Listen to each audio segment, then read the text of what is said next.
Hello again. I'm Dr. Deb, and I'm the Department Chair and Instructor for Learning Strategies here at VC. In today's video, I'm explaining motivation and how it affects your college experience. VC's Total Learning Center presents Dr. Deb Explains Motivation.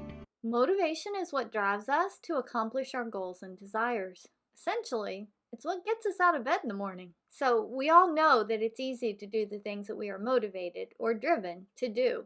We enjoy those activities, so we just want to do them. But how do we motivate ourselves to do the things that we don't want to do? Like go to class, do our homework, write an essay, or study for exams.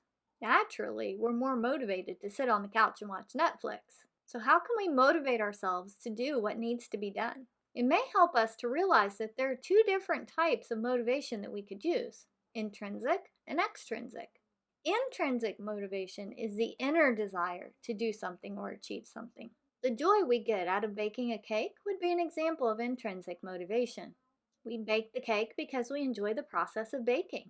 To relate this to education and schooling, when we work on subjects that we enjoy and are interested in, that is our intrinsic motivation driving us to complete those tasks. The other type of motivation is extrinsic motivation.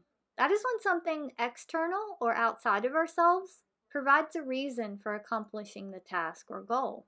In our baking example, if you didn't like the process of baking, you may bake a cake for the pleasure of eating it.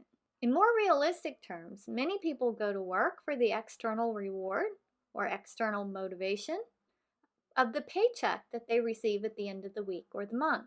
For some students, the grade they receive on a paper or an exam is the external motivator that drives them to study or write the paper.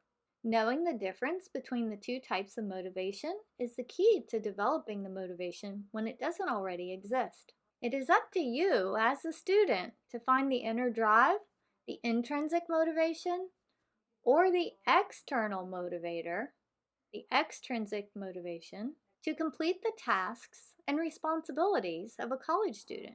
Studies indicate that students who have an intrinsic motivation to do well often have higher academic achievement than those who are externally motivated to succeed. However, if you aren't intrinsically motivated to do the hard work of college for the sheer joy of learning, how can you gain that intrinsic motivation? Research also indicates that if students can extrinsically motivate themselves at first, then they may become intrinsically motivated as a result. So if you reward yourself for doing what you know you should do, go to class, do your homework, study for the exam, then you may discover that you actually enjoy learning and performing those tasks and no longer need the reward to get started. One way to start this is to figure out what you want and care about. Then set a goal for yourself. You will attend every class for 2 weeks. You will study 30 minutes per day per subject, and then reward yourself when you accomplish your goal. Motivation is all about you. It comes from you.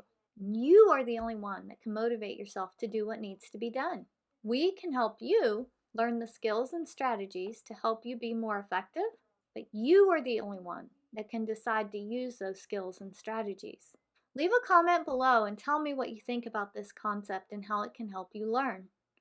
If you want to know more about how to become a successful college student based on the theories, strategies, and principles for college success, click the subscribe button and hit the notification bell, and check out my other videos as Dr. Deb Explains.